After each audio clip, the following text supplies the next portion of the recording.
Order! Order! You are an incorrigible delinquent at times. Behave yourself, man!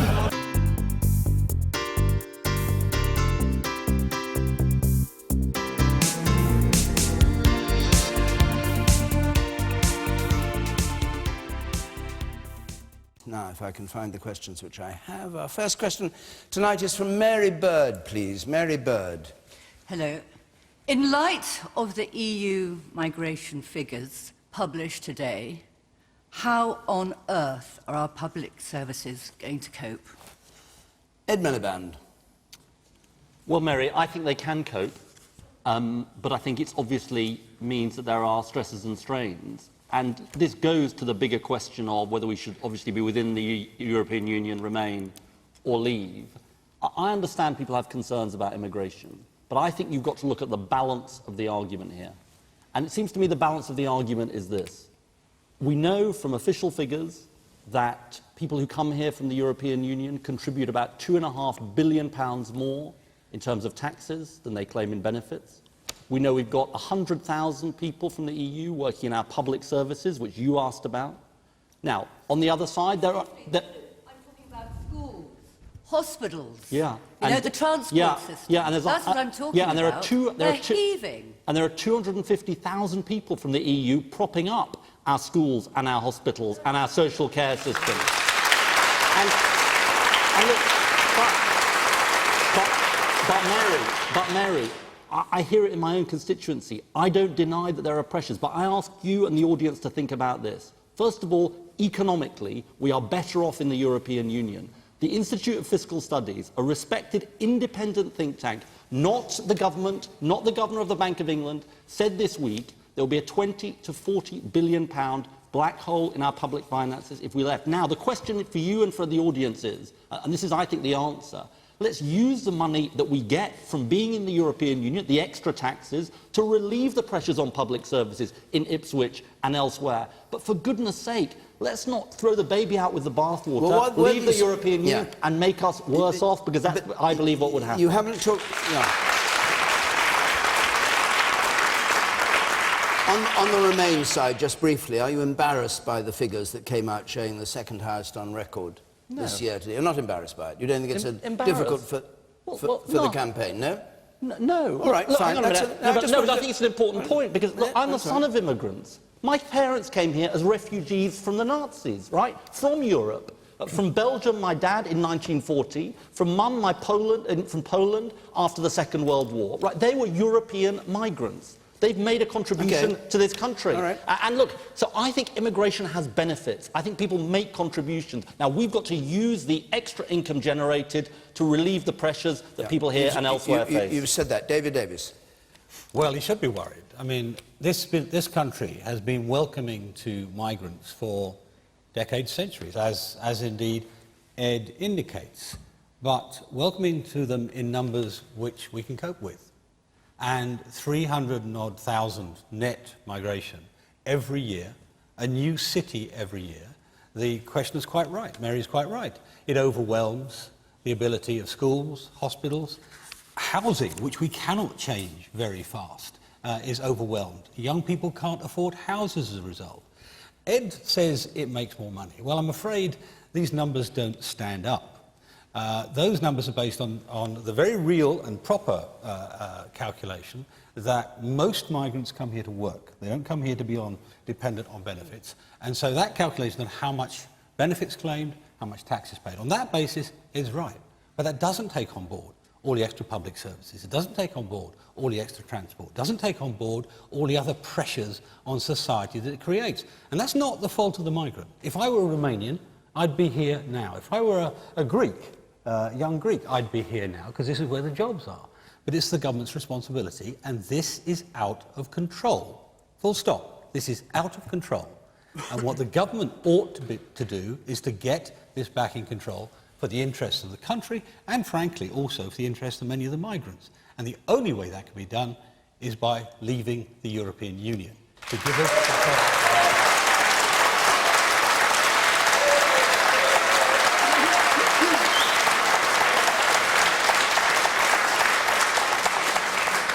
Caroline Lucas.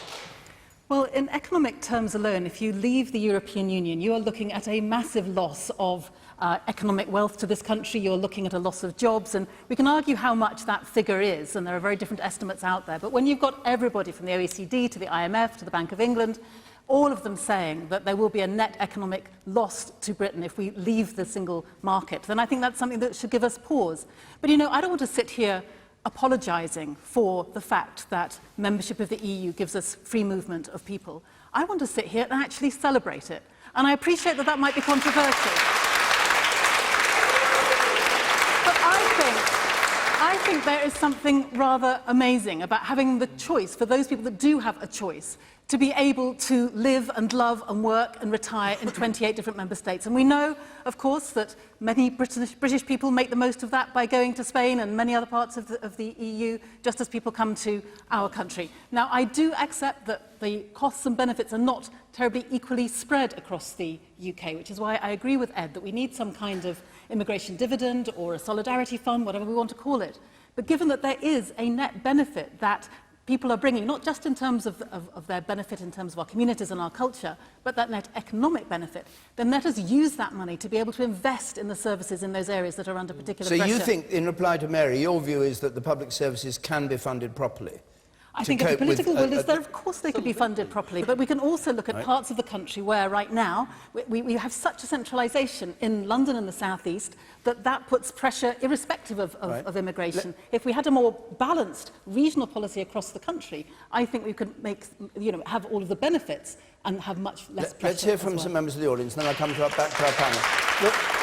The woman there in orange there, or pink, is it there? You, ma'am, yes.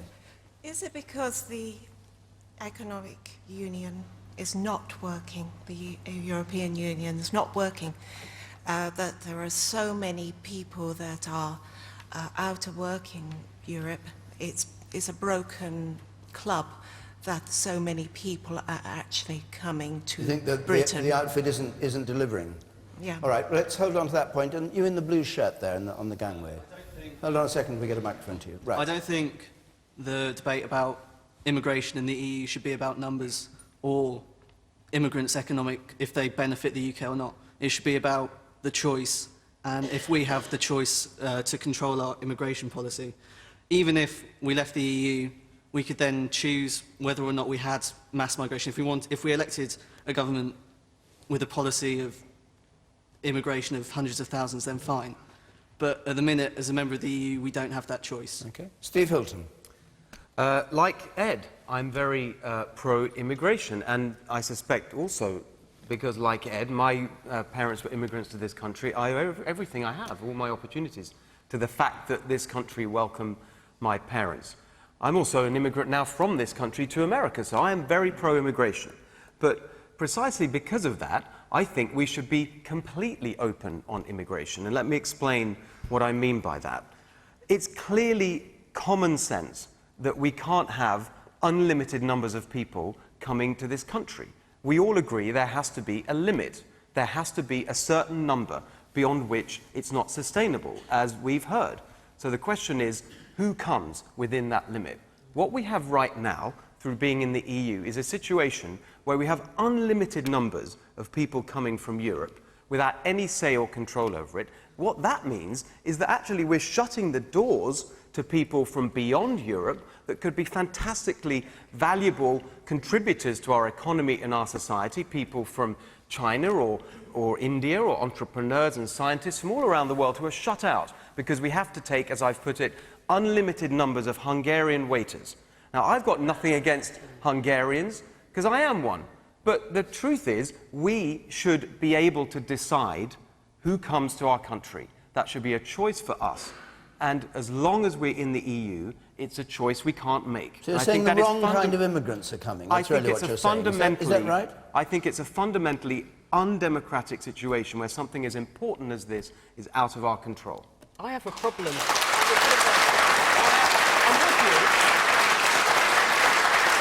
I'm with you, Steve, completely. Hold on a second.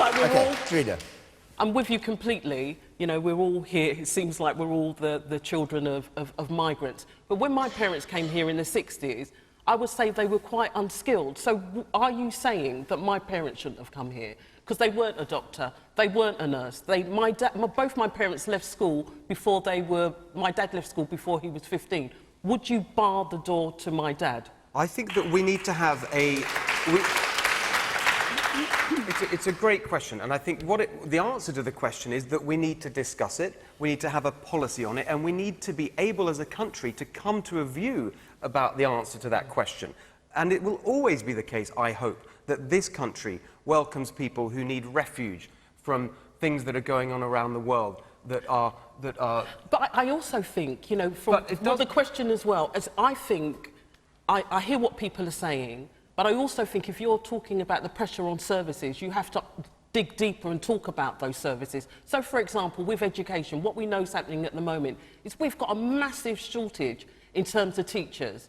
We've got teachers leaving the profession whole scale. Every time I meet a former colleague, I used to teach in schools for nearly 20 years, they've all left. So that's a big issue. Another issue is in terms of the NHS. Why is it there have been huge cutbacks in terms of training for nurses? So we can't keep blaming migrants. There are lots of issues that are running parallel to each other, and I agree with you, but we can't just have a policy about migration. If you're talking about public services, you've got to have a big, overarching policy that looks at all the different indicators. What is your view on migration? Do you think from the EU it should be unlimited?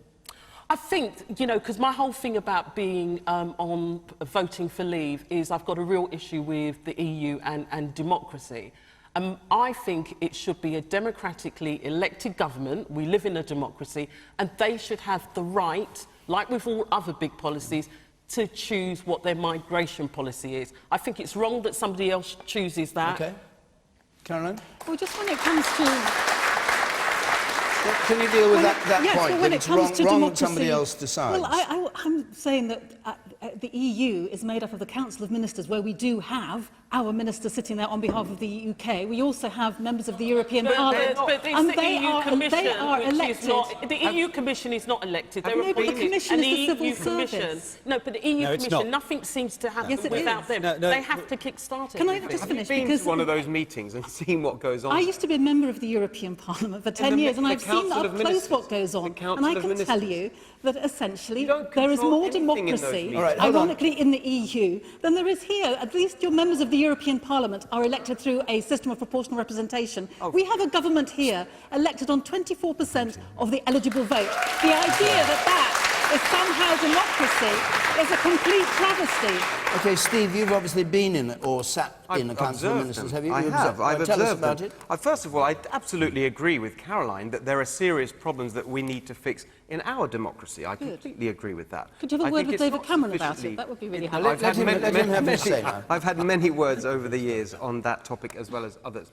The point is that in the EU, obviously, when the whole thing is run basically on a committee basis, where you have 28 countries and probably more, everything is a negotiation, and that means that everything has to be a compromise. Now, there's nothing wrong with compromise. Life is about compromise. Government is about compromise.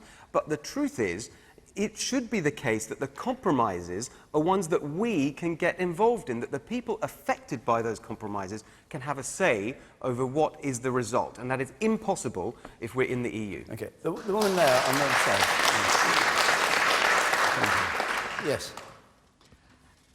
Returning to the original question, yes. GP practices within Ipswich are having to close their lists because they are unable to take any more patients because of they have so many deep problems. One of those problems, and a very serious part of those problems, are the number of EU migrants that are in Ipswich. They can't cope with the language difficulties, the numbers. It's just the system is folding. And you're talking of patients, not of nurses and doctors. Patients. The number of patients that they haven't. Right, they're overwhelmed by it. Yeah. OK. I want to hear from somebody who's pro-Remain on this point about immigration. Yes, all right, you. I work for the NHS. I worked in Colchester since I left school. blaming immigration on the shortfalls of the NHS is not true. Exactly. The NHS is struggling because of the Conservative government cuts made to the NHS, not because of immigration.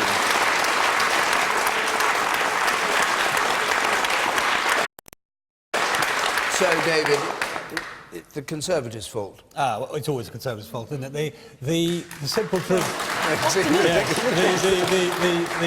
Look, we were talking about the pressures brought about by immigration, and we're also talking about democracy. Now, let's start with getting a few facts straight. I mean, I was there for a few years.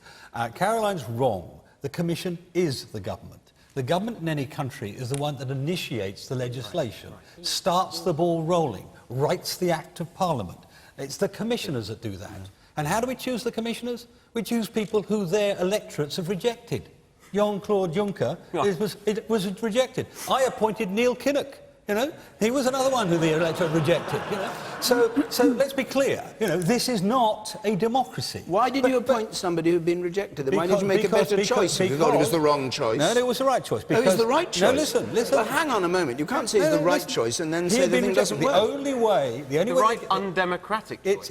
You haven't got any option. You can't elect a commissioner, David. You're not allowed to. The government nominates them. It nominates one, in those days, one from each party. And the Labour Party nominated him to me, and I said, we can't block the Labour Party, we must do it. But let's come back to the point. The point here is about democracy. Now, who knows best what our public services can deal with? Who knows best how many nurses we need? Who knows best how many houses we can build? Our government. Not some commissioner in Brussels, our government, which is why we should control the number of immigration and where they come from and who they are. Hold on, Ed Miliband.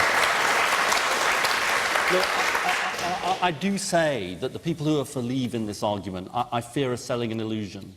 Because I just want to say to this audience, the problems we face as a country, not just migration, climate change, terrorism, tax avoidance, all of those issues, we can't deal with them on our own anymore. We've got to...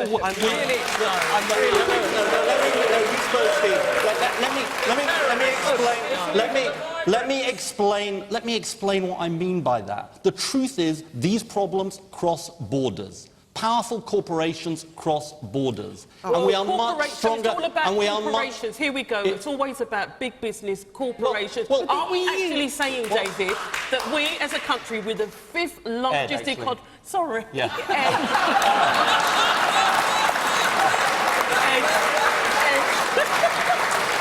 of course I know it's Ed. Sorry. I interrupted your stride. Sorry about that. I have the same problem. The 5th largest... My mum makes the same mistake. We're the 5th largest economy. Are we actually saying we cannot do this on our own? But we've got working in partnership with other people. You don't have to be in the Exactly. You said it exactly right, Reda, at the end. Working in partnership with other people. We're in a partnership with the United States. Are we in a union with them? No, we're not. But let's take a very concrete example here. So we don't need to be. We have 4 weeks paid holiday in this country. We have equal rights for men and women. Not enough, but we've made progress on it. We have maternity leave. Those things didn't happen because of a Conservative government or a Labour government. They happened because across the European Union, you had countries joining together saying, we're not going to let companies play one country off against another, reduce the rights. The same on the environment. And actually, we were able to deliver those things. And actually, we're talking about the council. We also live at a time when we've got zero contracts as well. Yeah, we need to get rid of those. I tried to get rid of that. Drida, hold on a second. But it's not happened, has it? I've got a lot of people in the audience want to speak, and I want to hear from them. Hold on a second. And Steve Hilton has got a comment on that. Look, I've only been here since Monday, OK? And I'm already absolutely sick of hearing from the Remain side these silly scares and phony figures and overstatements of what people are saying. For Ed... Wait. Coming from the other side. Ed. That is the most rich thing. You coming from your side of the debate. That is the richest criticism I could ever imagine. For Ed. Your side of the debate. For Ed, to say what he just did, to present this as a choice between total isolation and cooperation in Europe is completely ridiculous. Of course it's true that we need to cooperate on things like the environment and terrorism and global issues. And of course it's true that we can do that outside the EU as an independent country. So this is a really serious debate. It's complicated and there are many sides to it. And I wish that the Remain side would just stop simplifying it and treating people like they can't understand complicated arguments. All right. We've got more questions about Europe, and I'll come to them, but I'll just take one or two more members of the audience. You there, first of all. The largest comment against sort of remaining within the EU seems to be all of this red tape, all of this democracy that isn't happening.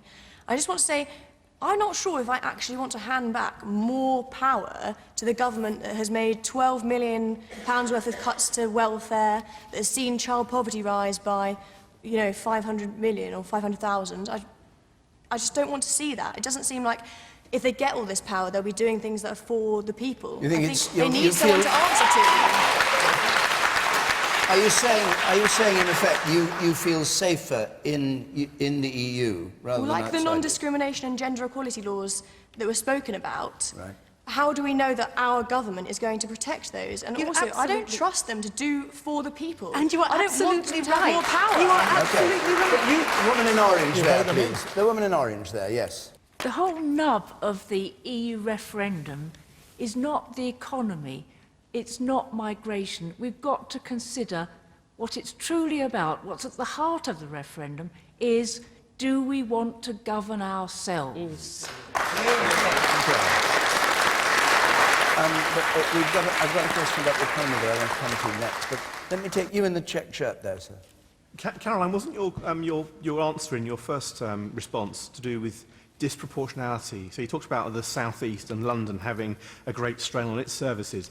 If you lift that argument up one level, aren't you arguing with yourself because we are part of Europe and there's a disproportionate number of people coming to this country? No, I think that people are going to many different countries of the EU, and the point I'm making is about subsidiarity. It's about where power and democracy need to lie, and there are certain things that absolutely need to be done at EU level in terms of tackling the environment, in terms of tackling the issues of common workers' rights, and that's why we need the EU. This idea that governing ourselves means that essentially that we are taking our back home, we think we're going to be able to... Do you not believe in democracy? It's because I believe in democracy that I'm supporting the EU where there are issues that we cannot solve on our own. Take air pollution. Let's end this section. Let's end this. Many other countries. Caroline, we've had 25 minutes on this. We've got other questions anyway. I want to come to them. We've had quite a lot of people from the Brexit side. Anybody from the Remain side who wants to comment? You do. There, the man there. Yes, and you do. Yeah. You're a Remainer, are you? I am, yes. All right, just... On what you've heard, what do you say? I'd like to say that I believe Brexit have done a great job in actually pointing the finger, wagging it solely at the EU migration situation. 333,000 was the net figure today, of which 150,000 was from outside the EU. So if the hospitals are overflowing, why did we let in 150,000? And the second point is, the big danger here is if we pull out of the EU, there is nothing to stop illegal immigration numbers rising, because there'll be nothing to stop anyone in the EU just saying, if you want to go to the UK, just camp out in Calais, camp out in Amsterdam, and just come across to Clacton anytime you like. Okay, and thank you. Another point from somebody who is a Remainer. You're a Remainer, sir? You're a Remainer there, the woman there on the... Yes. Yeah, just coming back to the original question Yes. about services, Yeah. I completely agree with Ed that migrants prop up our services. I recently very badly injured my shoulder. About 80% of the medical professionals I've dealt with have been not from this country. If those people had not been in the NHS, I would have had to wait a lot longer to receive the treatment that I've had. So they do prop up our services and they make a massive contribution, and we will miss out on that if we leave. Thank you. Right, we're going to... But before we take the next question, let me just explain Question Time's progress in the next 2 or 3 weeks. We're going to be in Cardiff next week. We're going to be in Folkestone the week after that.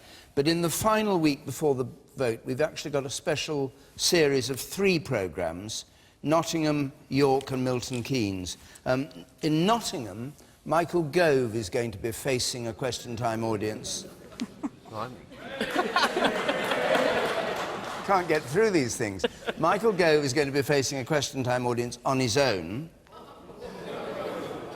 In Milton Keynes, David Cameron is going to be facing a question time audience on his own.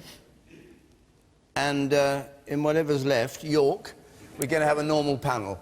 Well, I say normal panel, we're going to have a big panel with the audience. So there's a Cardiff, Folkestone, Nottingham, York and Milton Keynes. I'll give the numbers at the end, but they're on the screen now if you want to make a note, if you'd like to come to either of any of those programmes. Right, let's go on. They're not necessarily very, very far. Claudette Jones, please. Claudette.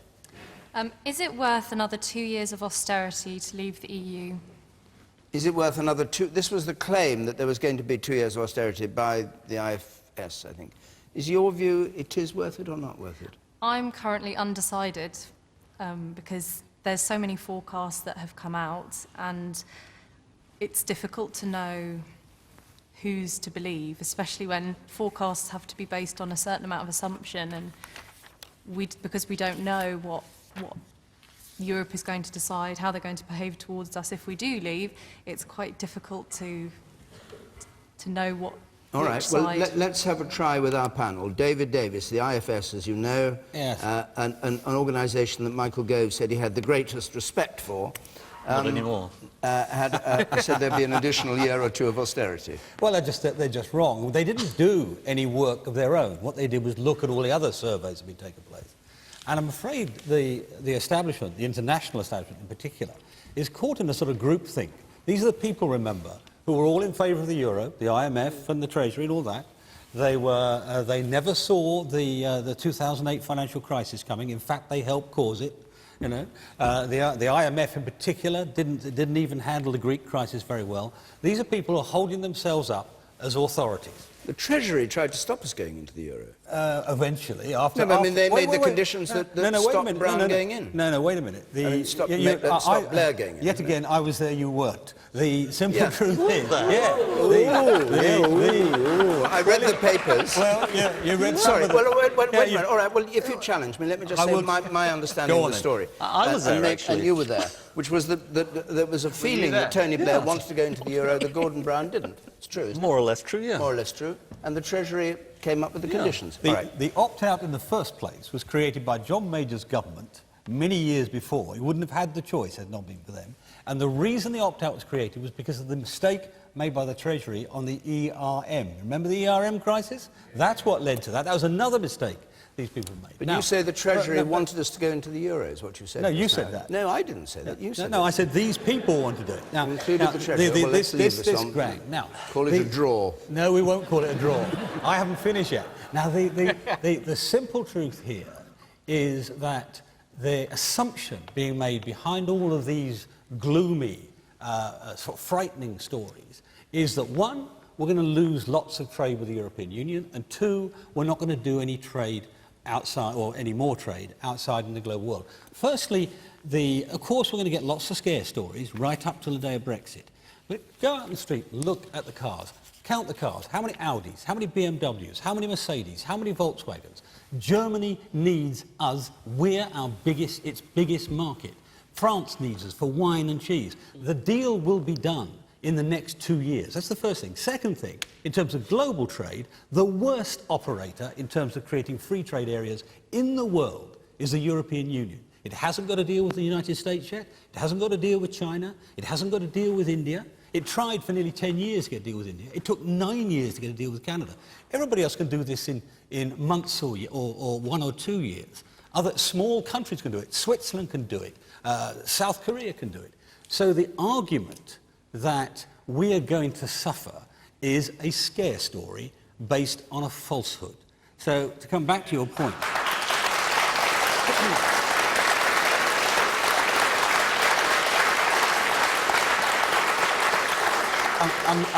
A man called Stuart Rose, who is the business leader of the Remain campaign, was interviewed in front of a select committee, and one of the House of Commons select committees. And one of the things he admitted was that nothing would change very much at all for the first couple of years anyway. Secondly, he admitted that actually wages would go up if we left the European Union.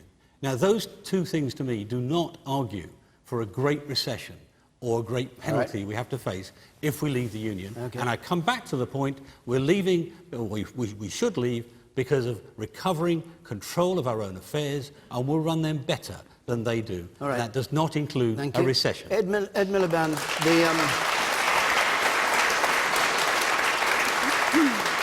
the Chancellor this week said that Brexit would cost as many as 820,000 jobs. And the Treasury said that by 2030, Britain will be worse off by over £4,000 a year per household. You've heard what David Davis says. Do you support those contentions? Do you believe them? Yeah, I mean, they're in the broad range of conjectures and forecasts made. Oh, so what does a broad range mean? You mean it may be true, it may not be true? Well, no, but look, every respected independent forecaster has said we're going to be worse off economically, worse off for trade, worse off for investment. I just want to say something about the Institute for Fiscal Studies, who came out with a report this week. They have criticised Labour governments. They have criticised Conservative governments. Always after a budget, they say the Chancellor got this wrong, got that wrong. The idea that they're part of a vast conspiracy on the Remain side is frankly laughable, David. This is an independent body that is saying we're going to be worse off. But I also want to go to Claudette's question. But actually, Claudette said, is 2 years austerity, which the IFS said would happen, worth it? Well, my argument is it isn't worth it. And let me just say one thing about why I think it's not worth it, and it's about young people. All around the world, young people are kicking against the system. So you might expect in this referendum the forecast, the polls to be saying that young people will be voting for out. They're voting for in. Now, I think we should think about the wisdom of young people in this. Why is that? Because young people like the freedom to travel. They recognise the world is getting closer together. They recognise that we need to work with others to tackle the challenges. Which young people are you talking about? Well, which young people? Because this is my problem sometimes. Sometimes when we use the term young people, we're invariably talking about young people who were students, who were part of the professional class. No, I'm not talking about that. No. I don't think. Let me tell you. Let me tell you. No, Ed. Sorry. Ed again. You should just go with Just go with you there, actually. That would be sort of easier. They'll edit that bit out anyway. We never edit this programme. You're on guard. I want to come to you in a moment because you keep interrupting. Yes, but I was interrupted, actually. No, I'm talking to the man there with the medals on. Okay. I just think there's a whole thing about... No, my basic point about young people... I'm still talking, Ed. Is about working class people. No. You know, I don't know. I'm thinking about the working class people in my family. They're not talking about, I can't wait to travel, to go off to Greece or Milan or wherever, Rotterdam, to set up some business. What they want, what preoccupies them is, am I going to have a steady job? Am I going to have a roof over my head? Am I going to have somewhere where I come home to my family? Am I going to have time to chill out and relax? So can we stop using this general term young people? No, but I'm making a very specific point. And using a very stereotypical image of young people. I'm making a very specific point. Now, I've learned not to trust polls, but I can say that if you look at the broad range of the polls, by 3 or 4 to 1, young people, and that's very large margins, are saying we should stay in. Now, that's because they can't imagine a world where we can't have visa-free travel across the 28 countries, or where... Well, we didn't have it before, actually. But we didn't have it before. Yes, but we did. But the truth is that I think... Go on, let's hear your point. Before the EU... Before Poland and the East European countries joined the European Union, you could travel without a visa. It's not a problem. You can travel to the States without a visa. You can travel to Japan, Dubai without a visa. You don't need a visa. Eastern Europe, you couldn't travel. You go to France without a visa. Not to the 28 countries of the European Union. You go to Germany without a visa. You never needed a visa for Italy. No, but to the 28 countries of the European Union. On a visa now. I want to go to you, sir, because you are disagreeing, I noticed you, with the woman on your right about this. And the question was, is it worth another 2 years of austerity to leave the EU? And you said, yes, it is, very forcefully. You think it is worth it? Yes, it is. OK. So on the... You're not moved by the economic argument? Well, may I say, David, as an ex-serviceman, Her Majesty's Armed Forces, I'm a veteran. As you can see, I serve my Queen and country, and I am actually living proof I will be voting to leave the EU, along with a lot of servicemen and ex-servicemen, because I am living proof that being part of this EU does not work for people that are not in receipt of senior citizen pensions. If you cannot work, I couldn't work. I lived in Spain since approximately 2000. I was forced back to my country, and I have it on a digi recording from a top social security politician. Malcolm, you are English. Go back to England. We cannot afford to keep you and help you anymore. I had to leave my home behind and my wife-to-be. I can't bring her back to this country with me because she comes from Ukraine. And there's a lot of paperwork and money needed to do that. So you're saying to hell with the EU? When I went into the medical centre for my morphine, there was a Red Cross put on the back of this Spanish SIP card and said it's not valued anymore, you're going to have to pay privately because you are not of pensionable age. And I, amongst a lot of former military people and serving military people, will be voting to go out. All right. Caroline Lucas. I want to come back to Judith's point about... Do you recognise that? Hang on, no, we've heard the story. It's a load of rubbish. I am living proof. Yes. They do not treat us as European people. We are not equals. Caroline Lucas, do you come across that kind of story? I genuinely haven't come across that kind of story. I'm very sorry to hear it, but I don't know that leaving the EU would actually make it any better. But I wanted to come to the point that Drida made, because it's an important one, where she says that the young people she knows are most concerned about whether or not they're going to have a secure job, whether they can put food on the table and so on. And it's exactly for those reasons that I think we need to stay inside the EU, because that's how you get, for example, basic workers' rights guaranteed, not just in the UK, but right across the EU. So you don't have big corporations... Let me just finish, because you were able to speak earlier. Okay. They don't get corporations trying to play off one country against the other and bring down standards. If you have your friends who are perhaps agency workers, then it's because of the EU that you've got common protection for agency workers. If they were pregnant, then they're going to have better results as a result of the EU in terms of protections for them. So it seems to me that the EU has done a huge amount to make sure that working people are going to be better protected. Don't forget that Boris Johnson wants to scrap the social chapter. He wants to scrap all of those protections. He has said, Boris Johnson has absolutely said, he wants to get rid of it. Yes, I will come to you, but Steve Hilton, the Prime Minister says family holidays are going to rise by £230. You've heard all the other figures. Yeah. Do you think they're all rubbish? Yes. Yes, basically. I think, a bit slow on that one. Well, you don't have to speak for him. I've said already that I think I'm sick. I think we're all sick of these sort of phony figures. I want to come back to the question, because you used a phrase that I think really is at the heart of this discussion about what's going to happen. The phrase you used was, you hear all this stuff and it's difficult to know. Those were your words. That's right, and I'd go a bit further. It's impossible to know.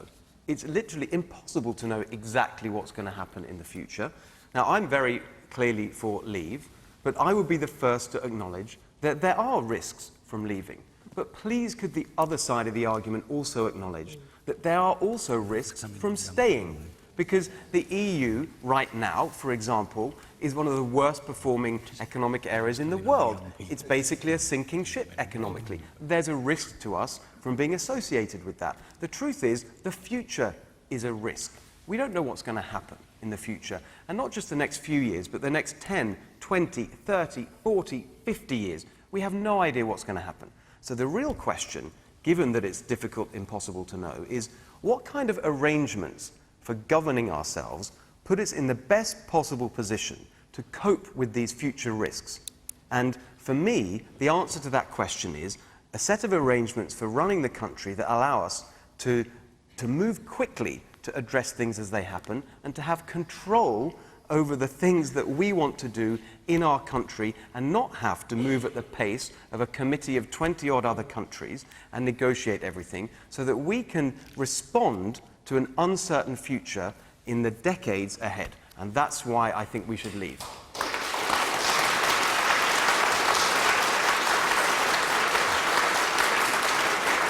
Has he won you over with that one or not? I think we've got a lot more information about the risks that we would face if we stayed in than those that we would face if we left. It feels like an enormous unknown. Okay. And so... Let's hear from some more members of the audience. You, sir, there.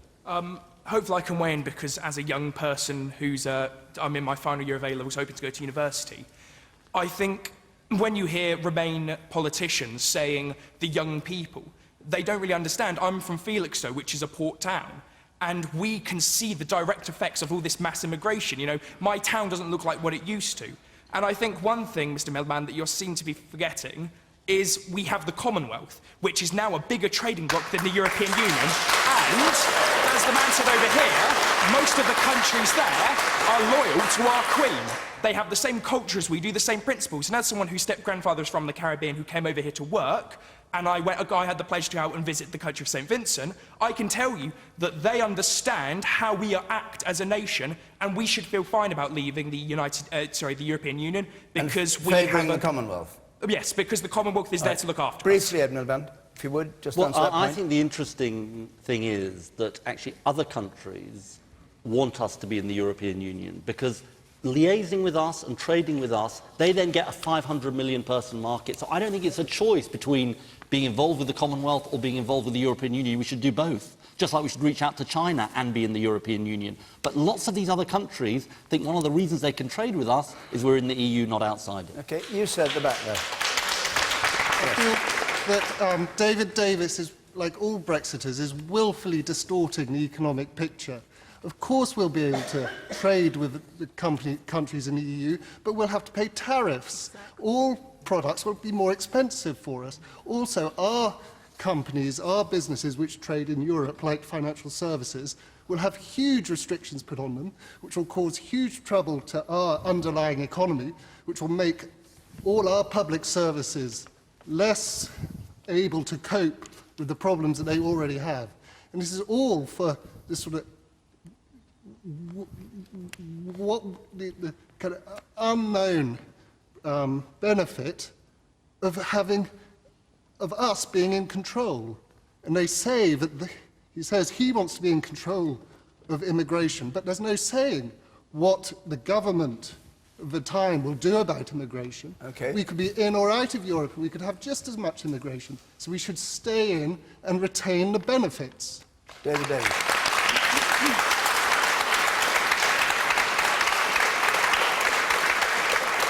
The first thing to understand is there is no free market in services in the European Union. They still haven't got one after all these years. So absolute rubbish. That's the first thing to say. The second. No, let him just. He said it was rubbish. So just briefly, why is it rubbish? Maybe rubbish is true, but the government, both the Labour and Conservative government, spent a long time ensuring that the EU did not push down the city. They did not impose EU-wide extra taxations on financial services, which would have benefited other financial centres in the EU to the detriment of the city.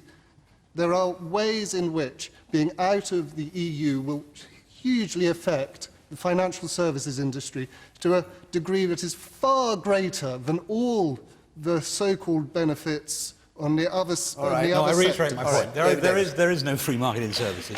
And that negotiation you talked about, I mean, you can pick lots of them if you like. I mean, when they had to bail out Greece, we were supposedly not supposed to be involved in it. We ended up paying out 850 million pounds as a result of being inside the system.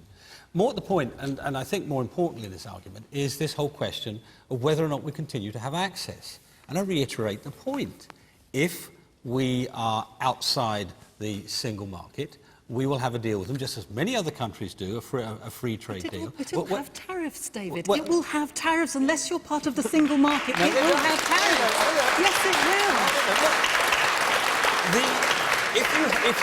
If you had what's called the World Trade Organization arrangements, the tariffs would go in both directions. Yes. They would be far more penal to the German car industry, which sells 1 million cars a year here, than they would be to us. And the most powerful person in Europe is Angela Merkel. And she's got a general election in 2017. But even Angela Merkel cannot make a bilateral agreement. Wait a minute. Eventually in the European Union, what Germany wants, Germany gets, I'm afraid. And there's also an election in France in 2017. They'll have the same issue with agricultural sales to us. So on that side, the argument is a very ill thought through one, if you forgive David, me. can I just interrupt you a moment? I just want to put wrong, this... David, on Hang on. this. The head of the World Trade Organization said the UK would face an extra £9 billion in trading costs if it left the EU, was reported as Well, saying. he's Is making, he right or wrong? No, he's wrong. He's making a guess about what's going to be the outcome of the negotiation. This negotiation... David, you cannot say... Can I just finish the argument? This negotiation is going to take 2 years at least to go through. There's going to be... Of course, in the first few months, there's going to be a degree of hysteria. There will be. There's no doubt about that. But then all of these countries have a vested interest, whether it's...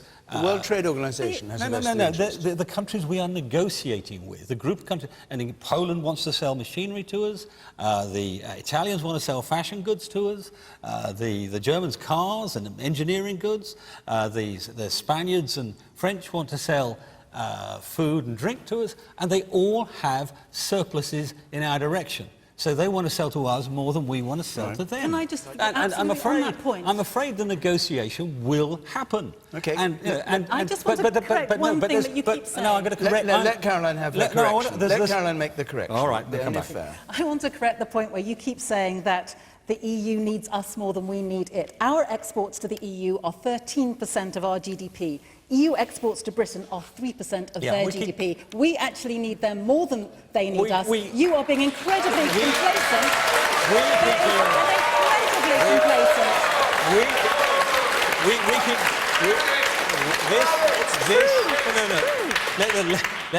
Let Caroline speak. The simple truth is that this negotiation is going to affect every country. They won't be doing a 3% deal. They'll be thinking about, what about my industry? What about this industry? We don't talk about the percentage deals we deal with. We look at what it means for our individual industries. And while we're at it, the suggestion by Ed that, oh, well, we can deal with Europe and we can have a deal with China, we can't. Whilst we're inside the European Union, we cannot negotiate with China. We cannot negotiate with India. We cannot negotiate with the United States. I think you've made the point, David. You can. And we will do a better job David, than you've they. spoken some time. Let's just... we must balance this up. Ed Miliband. I mean, look, I think Caroline rather exposed David's argument, but I think the other thing, David, that comes across is it is a massive leap into the unknown.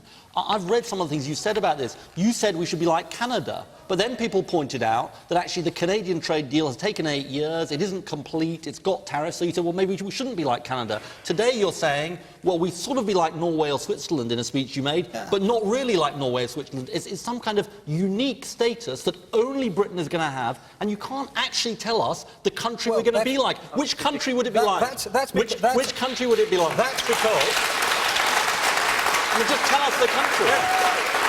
Canada, Albania, Norway, Switzerland. The country we're going to be like is Great Britain. Oh, we are an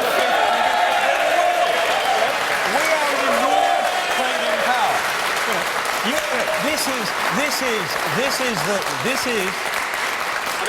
It's good rhetoric, but it's not an answer. I'm afraid it's not an answer, David. This is the standard response. Every time. Just say one country. Just one country whose trading arrangements we'd be like. It's a fair question. Every time we offer an example of something which works, they say, "Oh, you're going to be like them."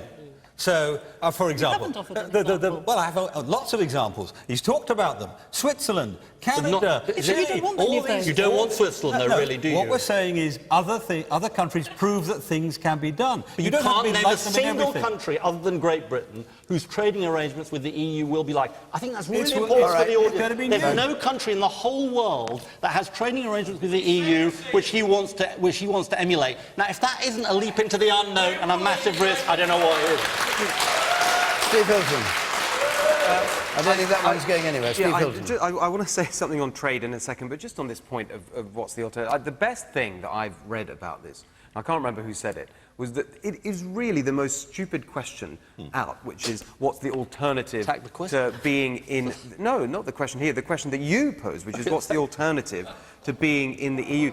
Hang on, the alternative to being in the EU is not being in the EU.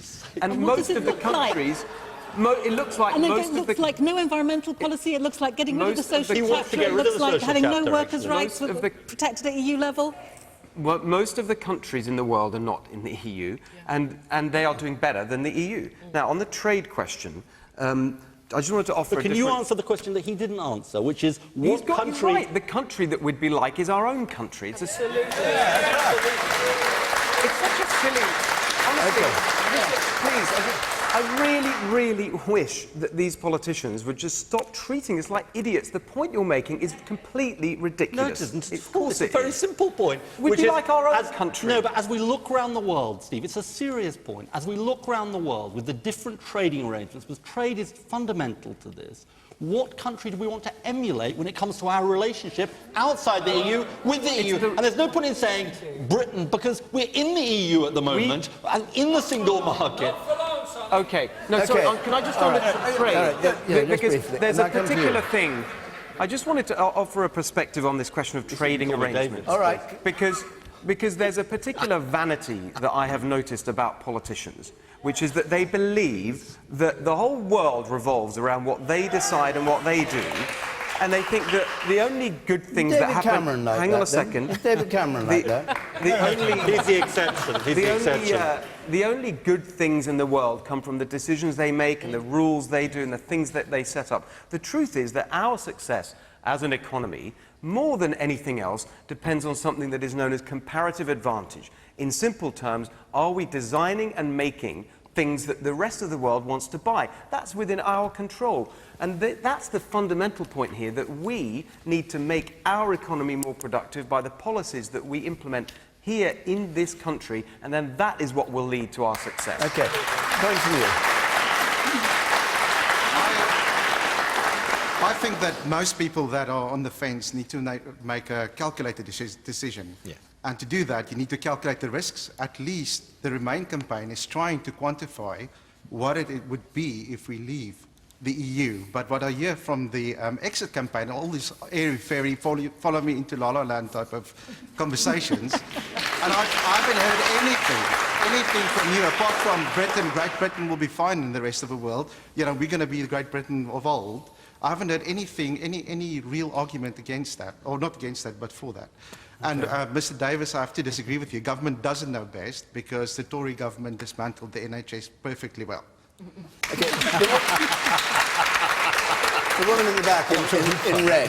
We've only got a few moments left. The woman in red there at the very back. Yes. Something that none of the politicians here have mentioned is the fact that the Germans have a black bank balance which roughly equals the sum of the total of the red bank balances in the other 27 countries. That, for me, speaks for itself. Okay. Europe's good for Germany. Okay. And you, sir, up there, on the far right. Yep. I just think Ed Miliband's comments are the classic example of the Remain camp's position of doing our country down. We are the 5th largest economy in the world, and the sooner we get out, the better. Get our seat back onto the World Trade Organisation and get our identity back. Vote leave. Okay. And you. The woman in grey there, yes.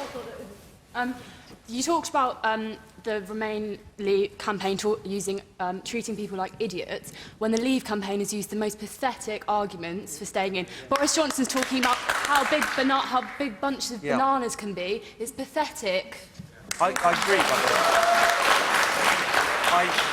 I agree. I've talked about both campaigns doing that, just to be clear. We have a question. I don't have time to take it, but it's perhaps the panel comment on it. Whether scare stories are having a detrimental effect on people's perception of politics, and also whether the Conservative Party can ever reunite after the insults that they're hurling at each other. What do you think? Which would you like to Leave ask? answer either question. I don't care which you answer. Well, of course it's going to be difficult. Perception of politics is being diminished Yes. by the exaggeration, and the Tory party won't hold together. Actually, that is a fair point. That this battle, to some extent, is diminishing confidence in politicians. I think there's no doubt that's true. And partly, it's not just British politicians. I mean, I remember when Obama came over, he made his comments. There was a very short sort of 5% blip, as people said, oh, yeah, that frightens us. But then about a week later, they said, well, what's it got to do with him, and what's he know anyway? So there was a sort of clear resentment, really, at being told what to think and being told what to do, and having these huge and unfounded scare stories run. So yes, I do think it undermines. Steve Hilton, do you think the Conservatives will be able to come back from an issue that so divided them? I do, because there are really important big things that the government wants to get done, and that will go on afterwards. But I also wanted to comment on the question about politics, because I think it is really worrying what's happening. I've talked earlier about the scare stories and the phony figures and all the rest of it, and the fact that both campaigns, I think, are making this far too simple. But I think that what that really means is that people just are turned off by the whole thing. They don't want to go into politics at all. They don't want to participate. And there's a point underlying it that I think is really important for us all to understand, which is, why do they do it? These are smart people. They can see that what they're doing is ridiculous, really? And they are smart, and they're well-intentioned, and they're good people on all sides. They want to do the best. And they know that this stuff is ridiculous, even as they're saying it. But isn't that a bit rich coming from you? Because I've owned up to my role in it. You did that, didn't you? Completely. Devil eyes, what was that thing? Absolutely. Before that, Labour's tax bombshell, you'd paid £1,000. I've been involved in all this stuff, okay, for years. And I can now, with a bit of detachment, see and own up to the fact that that has been a trend that I think has been damaging. And it's got worse and worse in this campaign. Hang on one second. No, we've got to stop, actually. Well, I just think... But very quick. Wait a second. The thing is that actually what they're counting on is that you are not sufficiently interested in the serious arguments, and that you will fall for it because they believe that you want simple, superficial things. And you've got to show them that that is not true. Well, the evidence of the question time audience is that the exact opposite, which is people are absolutely fascinated by the audience, by the arguments. But that's why they need to stop a very quick word, because we really are over time now. Because I'm a non-politician here. I'm not even a Westminster insider. And one of the reasons that I decided to leave was all the politicians, they were just arguing amongst themselves, and it was men. It wasn't women, men predominantly from down south, wasn't a geographical spread of people. I turned my TV off and I went and did my own research, and that's how I got to the position that I got to. And Ed, yeah, very brief.